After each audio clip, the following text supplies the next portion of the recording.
नमस्कार, कैसे हैं आप? फिक्र आपकी में एक बार फिर से आपका स्वागत है। मैं हूं आपके साथ निशांत चतुर्वेदी। इस वक्त की पहली बड़ी खबर ब्रेकिंग न्यूज नंबर 1 आ रही है। आबकारी केस में अरविंद केजरीवाल से पूछताछ पर ईडी का बड़ा दावा।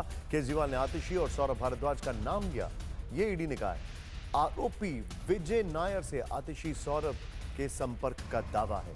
एक और बड़ी खबर आ रही है। 15 अप्रैल तक तिहाड़ भेजे जा सकते हैं। भेजे गए अरविंद केजरीवाल जेल के अंदर बैरक में अकेले रहेंगे। अरविंद केजरीवाल ने जेल प्रशासन को मिलने वालों की लिस्ट सौंप दी है। और प्रधानमंत्री मोदी के साथ बीजेपी नेताओं की बैठक जारी है। लोकसभा चुनाव को लेकर, उसकी तैयारी को लेकर चर्चा चल रही है। और जेपी नड्डा, अमित शाह, अश्विनी वैष्णव और विनोद तावड़े इसमें मौजूद हैं। बड़ी खबर आ रही है। पीएम मोदी का डीएमके कांग्रेस पर हमला। बोले कच्छतीवू से दोहरे मापदंड हुए उजागर। विदेश मंत्री एस जयशंकर का बयान। श्रीलंका के साथ समझौते से मछुआरों को हुआ नुकसान। ज्ञानवापी के वाया सजी तहखाने में जारी रहेगी पूजा।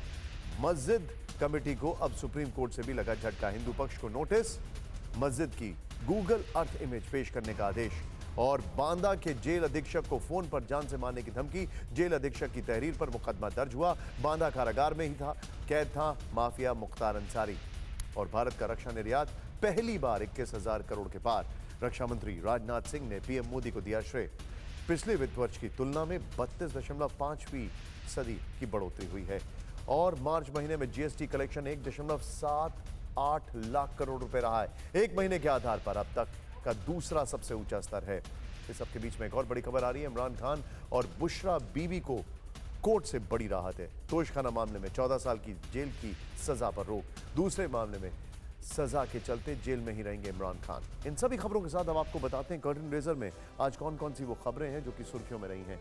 पहली बड़ी खबर, केजरीवाल तिहाड़ जेल के अंदर है। क्या सौरभ आतिशी का अगला नंबर है? दूसरी खबर, 50 साल बाद कच्छतीवू द्वीप चर्चा में क्यों है? इंदिरा का वो फैसला कैसे दक्षिण में पीएम मोदी का अस्त्र बन गया? तीसरी खबर, दिल्ली की रैली में इंडिया गठबंधन की एकजुटता दिखी। बंगाल में टीएमसी कांग्रेस के बीच कैसा घमासान है? चौथी खबर, अरुणाचल प्रदेश में जिनपिंग ने फिर चालबाजी की है। नामकरण वाली साजिश पर जयशंकर ने कैसे सुनाई खरी खरी। पांचवी खबर, जन्मदिन पर ऑनलाइन ऑर्डर से केक आया। 10 साल की बच्ची के लिए मौत कैसे लाया? लेकिन फिक्र आपकी में पहली खबर, आबकारी घोटाले में ईडी के नए खुलासे किए। यह खुलासा किसने किया, कब किया, क्यों किया, यह जानना बेहद रोचक होगा। लेकिन इस खुलासे से तिहाड़ गए दिल्ली के मुख्यमंत्री अरविंद केजरीवाल के नए सिपे सालार आतिशी और सौरभ भारद्वाज निश्चित तौर पर परेशान होंगे। इस नए खुलासे की गुगली किसने मारी? आइए अब यह जानने की कोशिश करते हैं। आज अरविंद केजरीवाल को 15 दिनों की न्यायिक हिरासत में तिहाड़ जेल भेज दिया गया। राउज एवेन्यू कोर्ट में केजरीवाल की पेशी के दौरान ईडी ने 15 दिन की न्यायिक हिरासत मांगी। कोर्ट ने ईडी की मांग पर मुहर लगा दी और अरविंद केजरीवाल अब तिहाड़ की जेल नंबर 2 में हैं। अरविंद केजरीवाल के जेल जाने से पहले तिहाड़ जेल के बाहर आम आदमी पार्टी के कार्यकर्ता पहुंच गए। जमकर विरोध हुआ, सड़क पर बैठकर प्रदर्शन किया और अपने चिर परिचित अंदाज में आम आदमी पार्टी ने केंद्र सरकार के खिलाफ हल्ला बोल दिया। लेकिन अब बात करते हैं उस खुलासे वाली गुगली की, जिससे आतिशी और सौरभ भारद्वाज की मुश्किलें बढ़ गई। क्योंकि ईडी ने आज कोर्ट में दोनों का नाम लेकर बड़ा दावा किया है। क्या है यह दावा? इसके लिए पूरी रिपोर्ट समझना जरूरी है।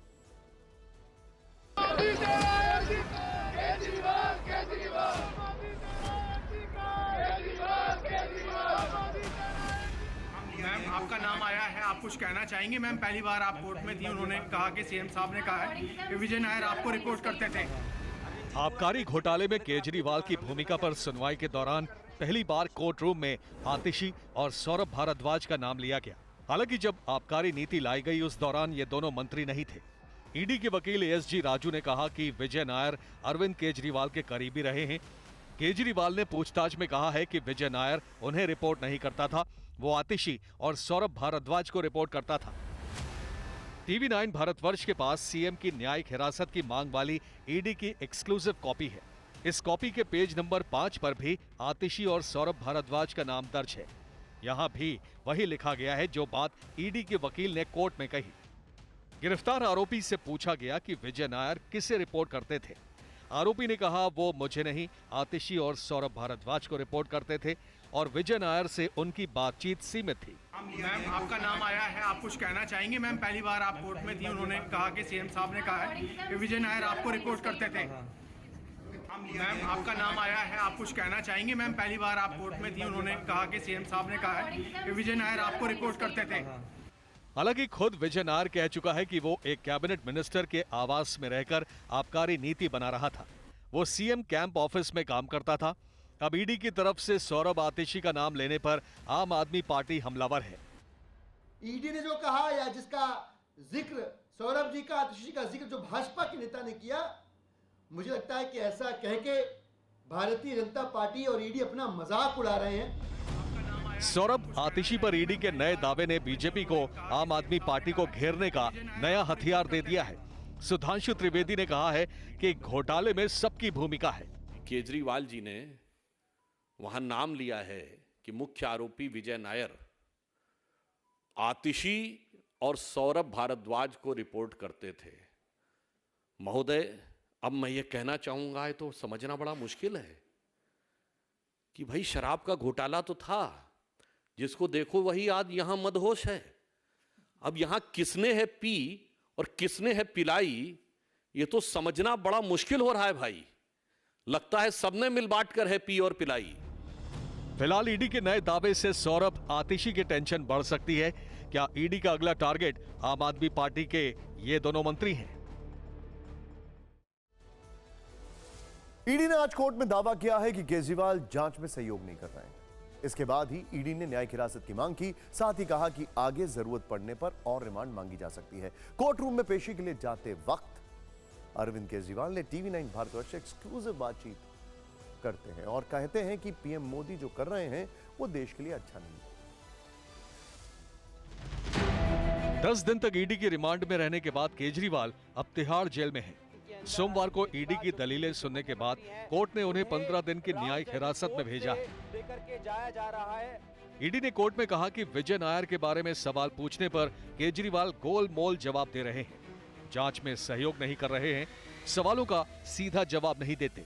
केजरीवाल को विजय नायर के कई व्हाट्सएप चैट दिखाए गए जो कि उनके करीबी रिश्तों को दर्शाते हैं, लेकिन अरविंद केजरीवाल ने किसी सवाल का जवाब नहीं दिया। इसके अलावा ईडी का आरोप है कि उसने अरविंद केजरीवाल को गोवा चुनाव में इस्तेमाल हुए 45 करोड़ रुपए का CDR location call record, Goa की उस हवाला कंपनी का IT डिक्लेरेशन और उम्मीदवारों को दिए गए कैश ट्रांजैक्शन की पूरी डिटेल यानी कि पूरा मनी ट्रेल दिखाया। लेकिन अरविंद केजरीवाल ने इस बारे में जानकारी होने से इनकार करते हुए गोलमोल जवाब दिया।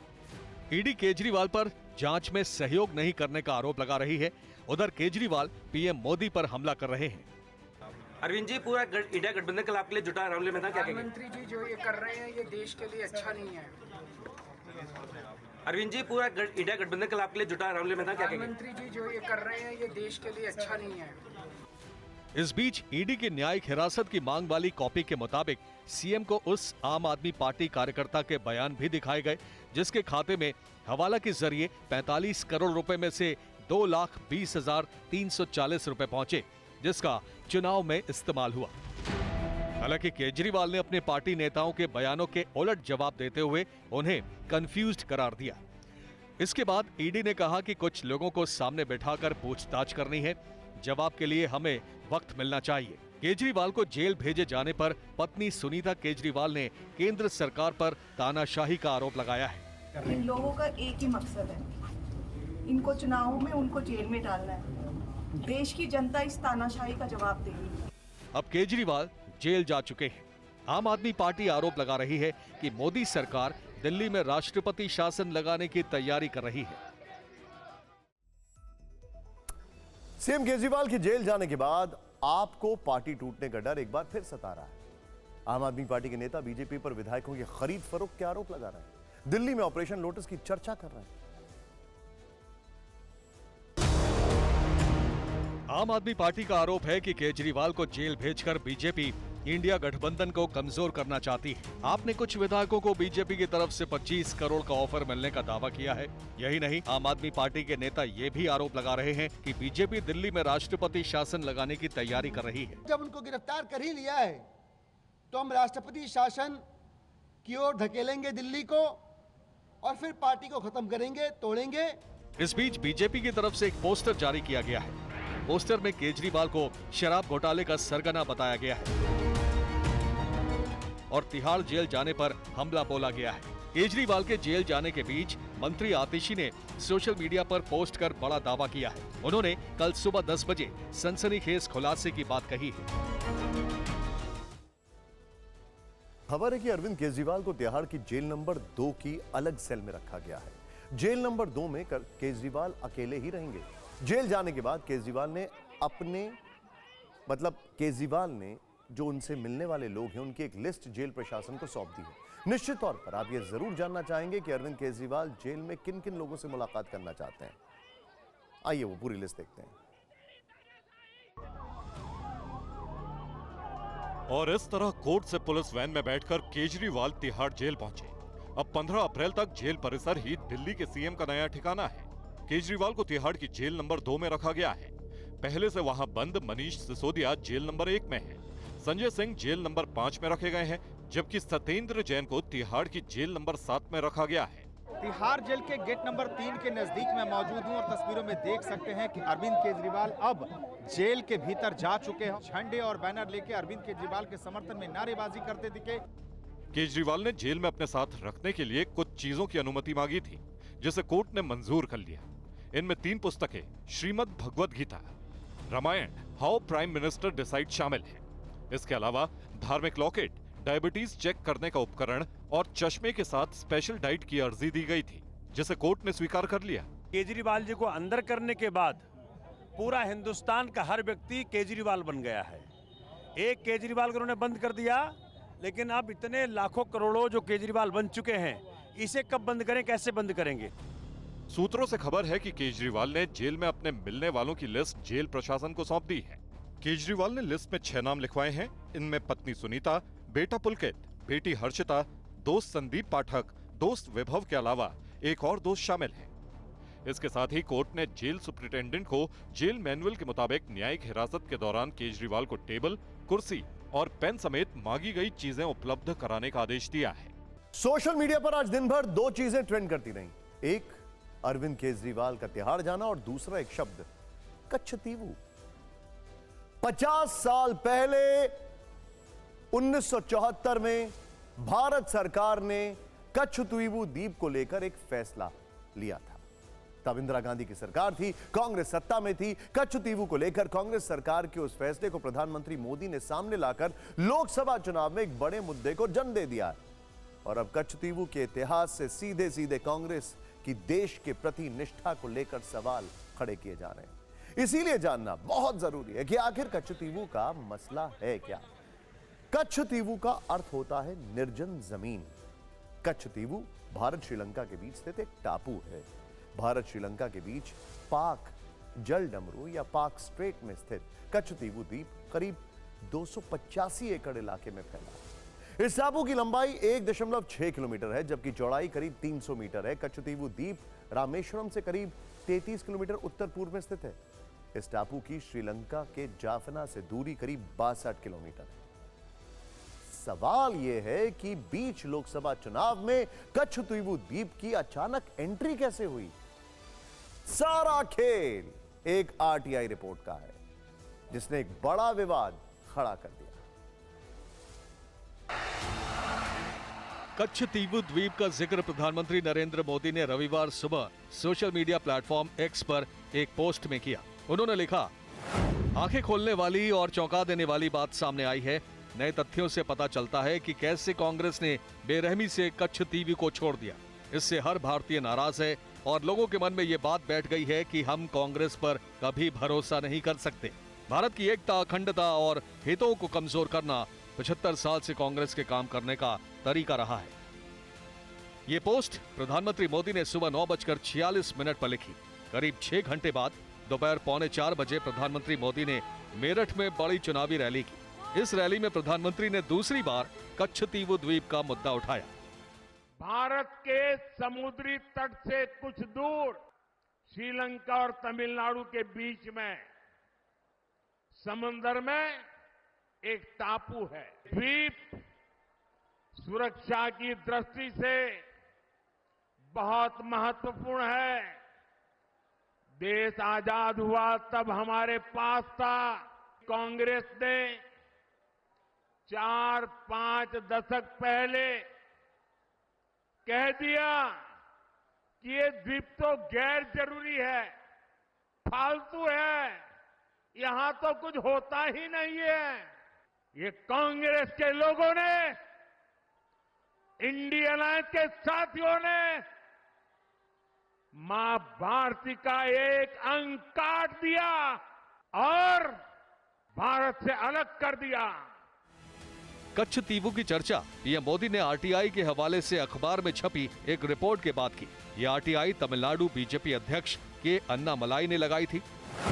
रिपोर्ट में दावा किया गया है कि 1974 में भारत सरकार के ढुलमुल रवैये के कारण कच्छ तीवू द्वीप श्रीलंका के पास चला गया। 1974 में इंदिरा गांधी की सरकार थी, इसलिए जब कच्छ तीवू का जिक्र हुआ तो बीजेपी ने इसे कांग्रेस के खिलाफ राजनीतिक हथियार बना दिया।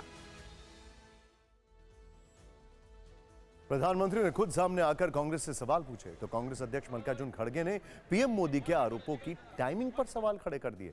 उन्होंने आरोपों का जवाब देने के लिए एक्स, जो एक सोशल मीडिया प्लेटफॉर्म है, उस पर एक लंबी पोस्ट लिखी। मल्लिकार्जुन खड़गे ने लिखा कि आप अपने कुशासन के 10वें साल में क्षेत्रीय अखंडता और राष्ट्रीय सुरक्षा के मुद्दों पर अचानक जाग गए। शायद चुनाव ही इसकी वजह है। आपकी हताशा स्पष्ट है। खड़गे ने लिखा, 1974 में एक दोस्ताना समझौते के तहत यह द्वीप श्रीलंका को दिया गया था। ठीक उसी तरह का समझौता जैसा आपकी सरकार ने बांग्लादेश के साथ किया। आज विदेश मंत्री एस जयशंकर ने भी इस मसले पर एक प्रेस कॉन्फ्रेंस की और कांग्रेस को इतिहास के पन्ने खोलकर देखने की सलाह दी।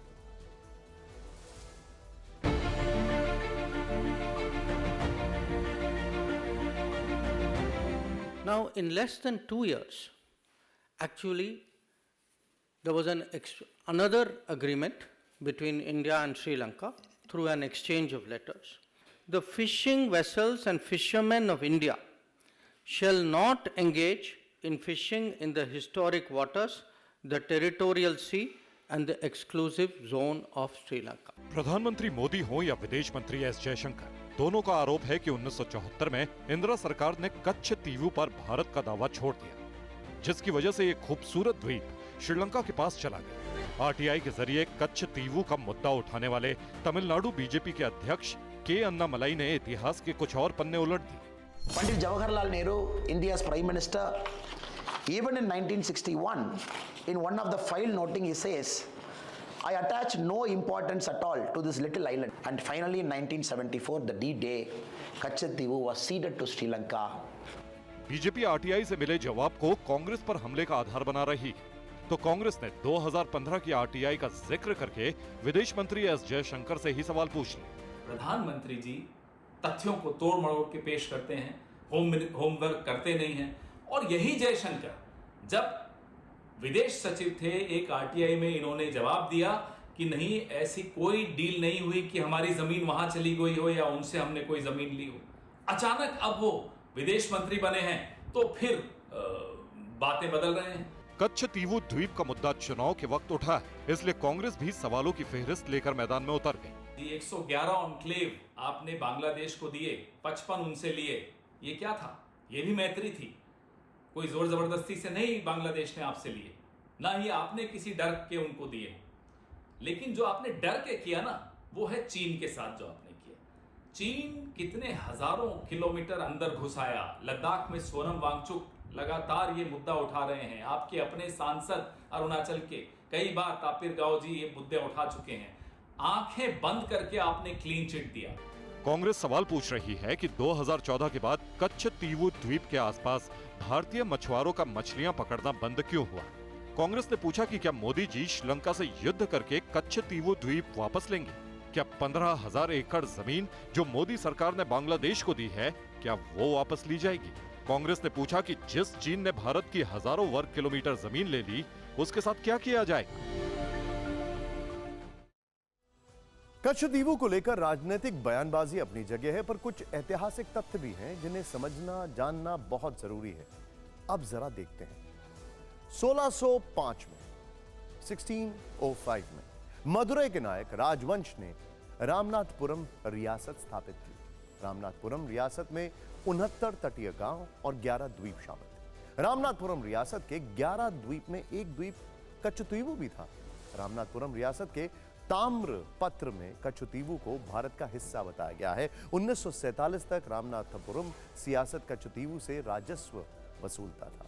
अंग्रेजों के शासनकाल में कच्छतीवू मद्रास प्रेसिडेंसी का हिस्सा रहा। 1921 से भारत और श्रीलंका दोनों देशों ने कच्छतीवू पर दावा जताया। दूसरे विश्व युद्ध के दौरान अंग्रेजों ने द्वीप पर कब्जा कर लिया। जून 1974 में भारत और श्रीलंका के बीच द्वीप को लेकर समझौता हुआ। इस बात के ऐतिहासिक प्रमाण है कि 16वीं शताब्दी से लेकर 1974 तक कच्छतीवू भारत का हिस्सा था। फिर समझौता हुआ और इसे श्रीलंका को सौंप दिया गया। कच्छतीवू को लेकर उठे विवाद पर इतिहासकारों का क्या सोचना है, इसे लेकर हमने बात की इतिहासकारों से। क्या कहा उन्होंने, आप खुद देखें। अंग्रेज छोड़ के चले गए, तब क्लेम किया श्रीलंकन गवर्नमेंट ने कि ये टापू जो है ये हमारा है।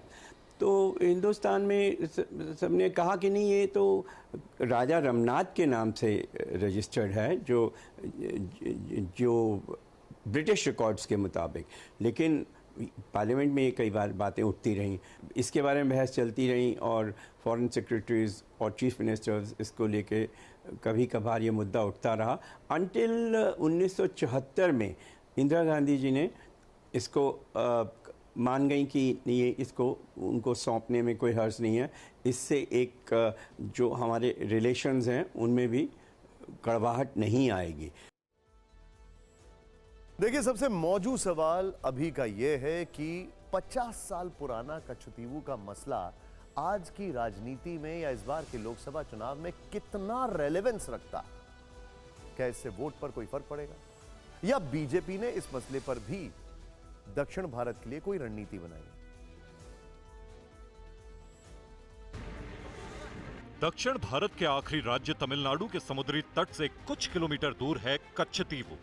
अब यही कच्छतीवू बीजेपी के लिए कांग्रेस और डीएमके पर हमला करने का हथियार बन गया है। लेकिन ऐसा क्यों? इसे समझने के लिए प्रधानमंत्री मोदी की मेरठ की रैली में दिए गए भाषण के इस अंश को सुनिए। भारत के मछुआरे मछली पकड़ने के लिए समंदर में जाते हैं। तमिलनाडु के हैं, केरल के हैं, पुडुचेरी के हैं, तेलंगाना के हैं, आंध्र के हैं। इस द्वीप की तरफ जाते हैं तो इन्हें गिरफ्तार कर लिया जाता है, उनकी बोट को कब्जा कर लिया जाता है। ये कांग्रेस के पाप का परिणाम है कि हमारे मछुआरे आज भी सजा भुगतते चले जा रहे हैं। प्रधानमंत्री मोदी ने मछुआरों की बात की। उन्होंने दक्षिण भारत के 4 राज्यों तमिलनाडु, केरल, आंध्र प्रदेश और तेलंगाना का जिक्र किया। एक अनुमान के अनुसार दक्षिण भारत में मछुआरों की संख्या करीब 57 लाख है, जो बड़ा वोट बैंक है। कच्छतीवू की बात करते हुए मछुआरों की बात विदेश मंत्री एस जयशंकर ने भी की। विदेश मंत्री ने दावा किया कि कच्छतीवू पर भारत का कब्जा नहीं होने के कारण पिछले 20 साल में भारत के 6180 मछुआरों को श्रीलंका ने हिरासत में लिया है। इस दौरान श्रीलंका ने मछली पकड़ने वाली 1175 नौकाओं को भी जब्त किया। जयशंकर ने कहा, अगर भारत के पास ये द्वीप रहता तो श्रीलंका ऐसा नहीं कर पाता। बीजेपी कच्छतीवू को तमिलनाडु में भावनात्मक मुद्दा बना रही है। तमिलनाडु में बीजेपी की नजर 39 लोकसभा सीटों पर है। बीजेपी कच्छतीवू के जरिए दक्षिण के 5 राज्यों की 129 लोकसभा सीटों पर बड़ा दांव खेलना चाहती है। कच्छतीवू तो सिर्फ एक मुद्दा है। बीजेपी अभी तक न जाने कितने मुद्दों को लेकर लोकसभा चुनाव की आक्रामक कैंपेनिंग जो है वो कर रही है। लेकिन चिंता का विषय जानते हैं क्या है? चिंता का विषय है इंडिया गठबंधन के सहयोगियों की एक दूसरे के प्रति आक्रामकता। महागठबंधन में अभी तक सीट शेयरिंग को लेकर ही घमासान मचा हुआ है। पश्चिम बंगाल से लेकर बिहार और यूपी तक खींचतान जारी है। बंगाल में ममता बनर्जी इंडिया गठबंधन की सहयोगी कांग्रेस पर ही सबसे तीखे हमले कर रही हैं। बिहार में पूर्णिया सीट को लेकर जबरदस्त टकराव है। आज पप्पू यादव ने आरजेडी को खुलेआम चुनौती दे दी तो सबसे ज्यादा सीटों वाले यूपी में इंडिया गठबंधन के सहयोगी साथ छोड़ रहे हैं। जिन 3 राज्यों की हम बात कर रहे हैं ये लोकसभा सीटों के लिहाज से काफी अहमियत रखते हैं। ये देखिए आप, इन तीनों सूबों में लोकसभा की 162 सीटें आती हैं। सबसे पहले बात पश्चिम बंगाल की।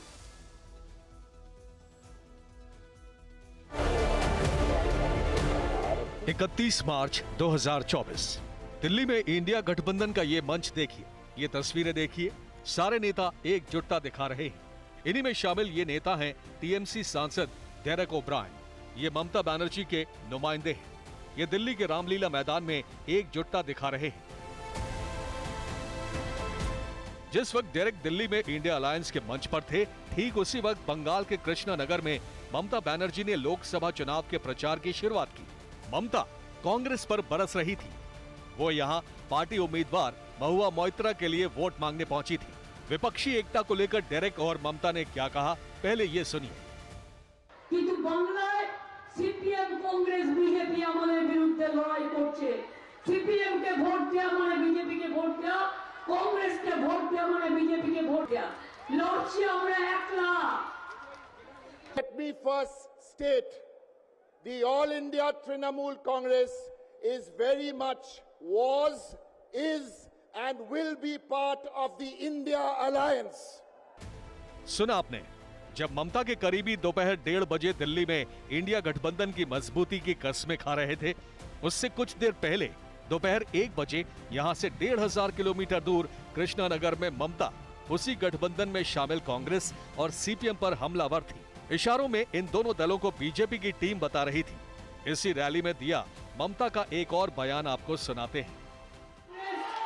এখানে ইন্ডিয়ান অ্যালায়েন্সের হয়ে লড়ছে বলছে, এখানে তো জোটই হয়নি, এখানে তো ভোট হয়েছে, ভোট। সিপিএম কংগ্রেস বিজেপি একদিকে আর তৃণমূল একদিকে।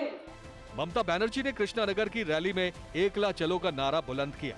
दिल्ली में बेशक डेरेक ओब्रायन एकजुटता दिखा रहे हैं, लेकिन सच ये है कि बंगाल में कांग्रेस और टीएमसी का गठबंधन नहीं है।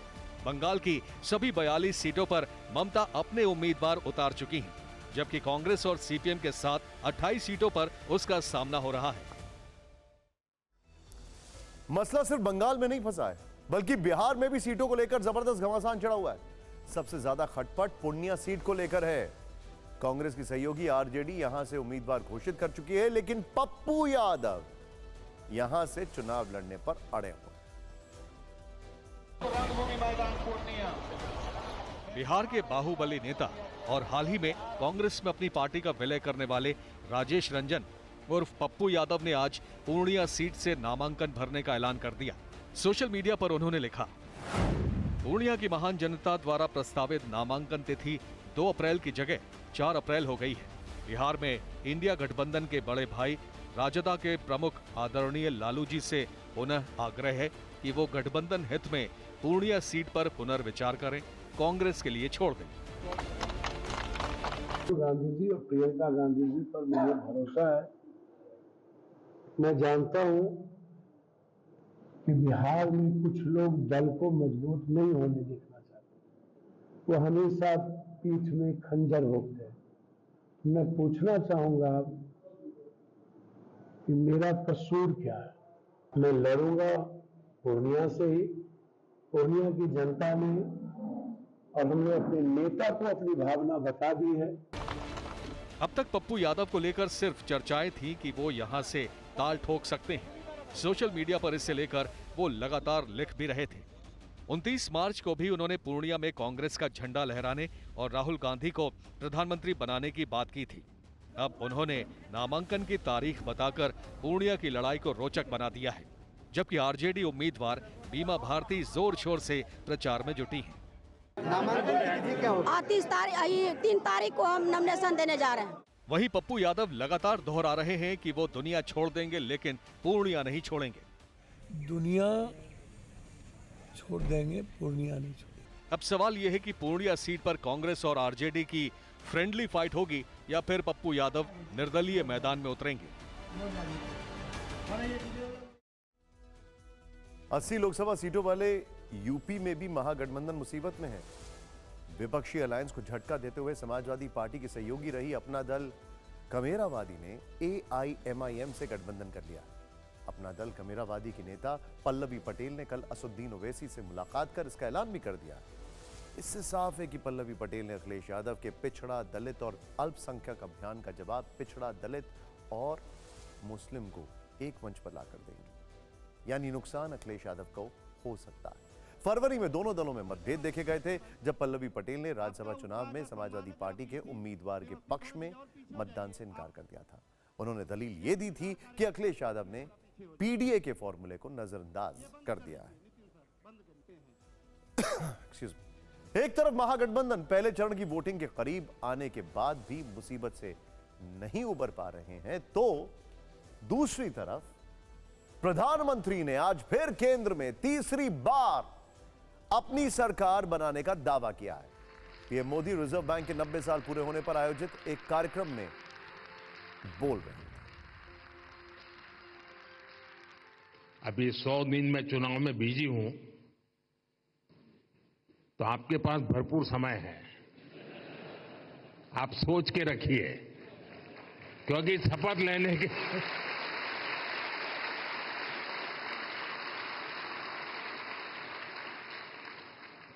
शपथ लेने के दूसरे दिन ही धमाधम काम आने वाला है।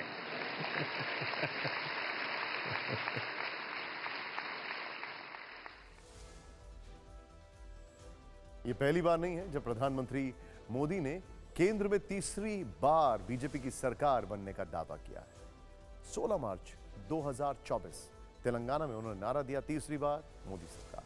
18 फरवरी 2024 पीएम मोदी बोले, सत्ता भोग नहीं, विकास के लिए तीसरा टर्म चाहिए।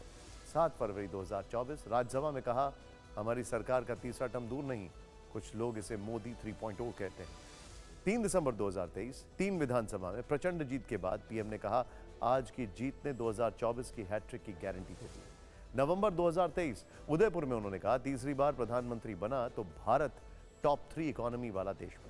इधर पीएम मोदी तीसरी जीत की गारंटी दे रहे हैं, लेकिन चाइनीज माल के दावों की कोई गारंटी नहीं होती है।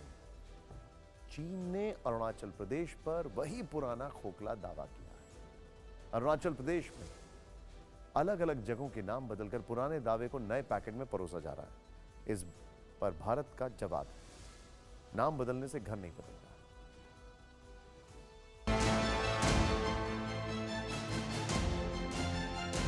अरुणाचल प्रदेश के सुंदर पहाड़, घुमावदार रास्ते, झरने, नदियां, ये भारत के सबसे खूबसूरत राज्यों में से एक है। और चीन ने एक बार फिर अरुणाचल प्रदेश को अपना हिस्सा बताने की हिमाकत की है। चीन ने अरुणाचल प्रदेश की 30 जगहों के नाम बदल दिए हैं। चीन ने जिन 30 जगहों के नाम बदले हैं, उनमें 11 रिहायशी इलाके, 12 पर्वत, 4 नदियां, 1 तालाब और 1 पहाड़ों से निकलने वाला रास्ता है। चीन ने इन सभी नामों को चीनी भाषा, तिब्बत और रोमन में जारी किया है। पिछले 7 सालों में अरुणाचल प्रदेश को अपना हिस्सा बताने का दुस्साहस चीन ने चौथी बार किया है। और चीन की झल्लाहट की सबसे बड़ी वजह प्रधानमंत्री मोदी का पिछले महीने अरुणाचल प्रदेश का दौरा है। मैं आपके घर का नाम बदल दूं तो मेरा घर बन जाएगा क्या? अरुणाचल प्रदेश भारत का स्टेट है, पहले भी था, अभी भी है, आगे भी रहेगा। तो ये नाम बदलने से कुछ नहीं हरी झंडी दिखाकर रवाना करते हुए पीएम मोदी ने पिछले महीने 9 मार्च को अरुणाचल में 13,000 फीट की ऊंचाई पर सेला टनल का उद्घाटन किया था। LAC के करीब ये टनल रणनीतिक रूप से काफी अहम है। उद्घाटन के बाद केंद्रीय मंत्री कुछ इस तरह जोश में सेला टनल में ही भारत माता की जयकारा करते दिखे थे।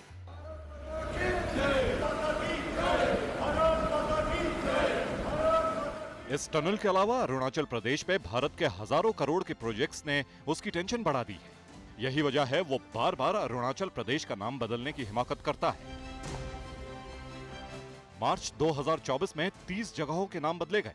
अप्रैल 2023 में 11 जगहों के नाम बदले।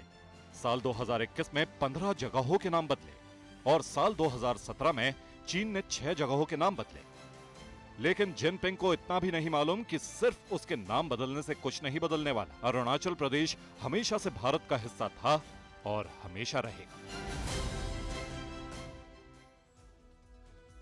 भारत के अरुणाचल प्रदेश में अरबों के प्रोजेक्ट्स और अरुणाचल पर स्टैंड की वजह से चीन की झल्लाहट बढ़ गई है। यही वजह है कि चीन ने अरुणाचल से लगने वाले बॉर्डर पर भी कई बार हरकत की है और भारत ने हर बार चीन को मुंह तोड़ जवाब दिया। आखिर किस तरह भारत ने चीन को घेरा है, आइए ये देखते हैं।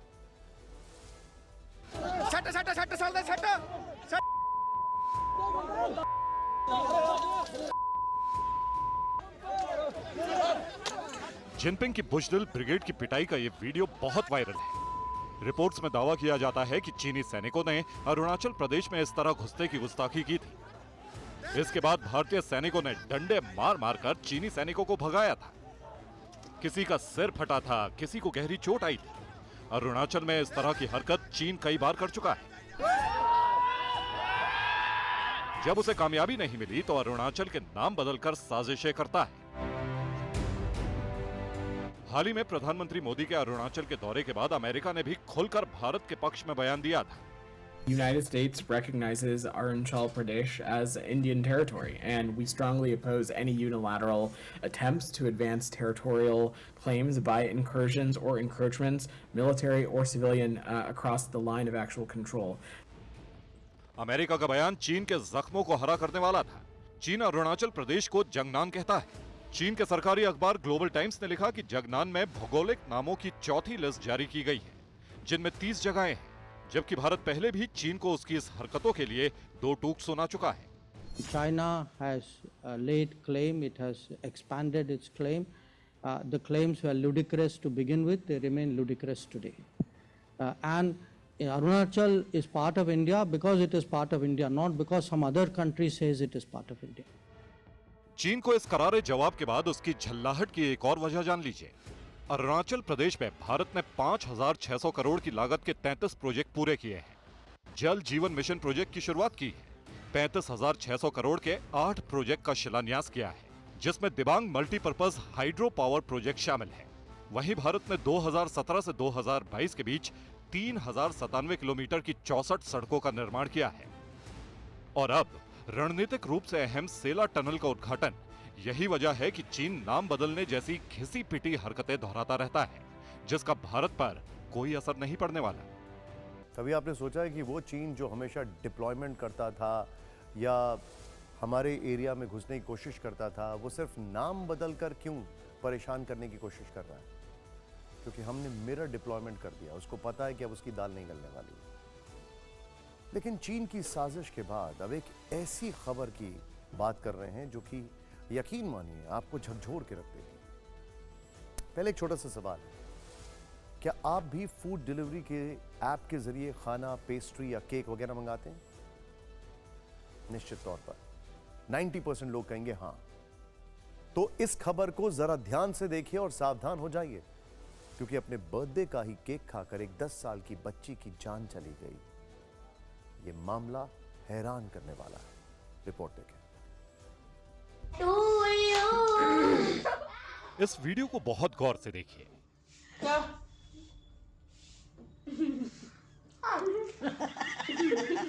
सभी के चेहरों पर मुस्कान है।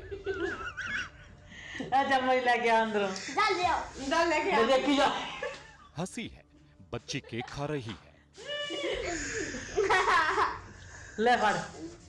उसकी बहन भी प्यार से उसे केक खिला रही है। इस प्यारी सी बच्ची को उसके मम्मी पापा छेड़ रहे हैं।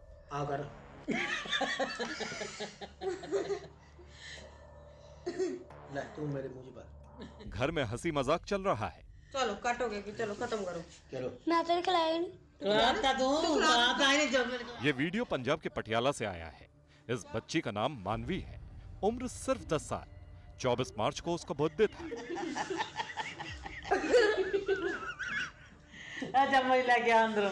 घर वालों ने उसका जन्मदिन मनाने के लिए बड़े प्यार से केक मंगवाया था। घर वालों की मौजूदगी में मानवी ने केक काटा और सभी ने मिलकर खाया। चलो काटोगे कि चलो खत्म करो। चलो मैं तो खिलाएगा। लेकिन किसी को नहीं पता था कि जिस मिठास के लिए इस केक को मंगाया गया, वही केक इस मासूम की मौत की वजह बन जाएगा। घर वालों ने शाम 6 बजे ऑनलाइन केक का ऑर्डर दिया। शाम 6:30 बजे तक घर पर केक की डिलीवरी हो गई। मानवी ने घर वालों के साथ शाम 7:15 बजे केक काटा। मानवी के साथ सभी घर वालों ने मिलकर केक खाए। बच्ची समेत परिवार के सभी सदस्यों को उल्टी होने लगी। परिवार के बाकी सदस्य ठीक हो गए, लेकिन मानवी को अस्पताल ले जाया गया। अस्पताल में मानवी को मृत घोषित कर दिया गया। सीएम दफ्तर भी गए सी, उन्होंने साड़ी कोई सुनाई नहीं की। उन्हें सख्त सजा मिले। जिन्होंने केक भिजवाया था उनको बहुत बड़ी सजा मिलनी चाहिए। ये दिल दहला देने वाली घटना बड़े सवाल खड़े कर रही है। क्या केक में जहर मिला हुआ था या केक में जानलेवा केमिकल मिले हुए थे? घर के बाकी सदस्य तो शायद इम्यूनिटी ठीक होने की वजह से बच गए, लेकिन 10 साल की मानवी को अपनी जान गंवानी पड़ी।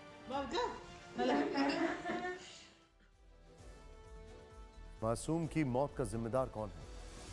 फूड डिलीवरी करने वाली कंपनी से गलती हुई या फिर उस रेस्टोरेंट ने जहर मिला हुआ केक भेजा? पुलिस ने अब तक क्या एक्शन लिया, ये रिपोर्ट देखते हैं।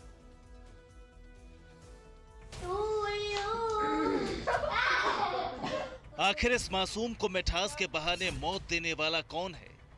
एक बच्ची के जन्मदिन की खुशियों को मातम में बदल देने का जिम्मेदार कौन है? लेकिन सबसे पहले केक डिलीवरी के इस बिल को देखिए। फूड डिलीवरी कंपनी जोमेटो के लिए केक ऑर्डर किया गया।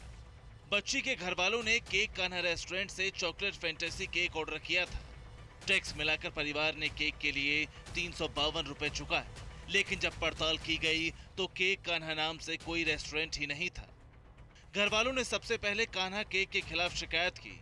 जांच में पता चला कि ऐसा कोई रेस्टोरेंट ही नहीं था। घर वालों ने 30 मार्च को जोमेटो से फिर केक का ऑर्डर दिया। जब केक की डिलीवरी देने लड़का पहुंचा तो उसे पकड़ लिया। डिलीवरी एजेंट के साथ पुलिस रेस्टोरेंट तक पहुंची। पता चला कि केक कान्हा फर्म से नहीं, न्यू इंडिया बेकरी से भेजा गया था। पुलिस ने इस मामले में 3 लोगों को गिरफ्तार कर लिया है, जबकि न्यू इंडिया बेकरी का मालिक फरार हो गया है। मालिक की गिरफ्तारी हुई है सर? नहीं, जो फरार नहीं सर, छापेमारी हो रही है, रोज जारी है। फिलहाल मानवी के विसरा के नमूनों की जांच के लिए लैब भेज दिया गया है, लेकिन मानवी की मौत के बाद सवाल खड़े हो गए हैं। आखिर ऑनलाइन ऑर्डर कर खाना मंगाना क्या मौत को दावत देना है? ऐसे में हम यही कहेंगे कि अगर बाहर से खाना मंगाने की मजबूरी है तो खाना जाने माने रेस्टोरेंट से ही ऑर्डर करें, जिसकी रेटिंग अच्छी हो और जिसके बारे में अच्छे रिव्यूज हो।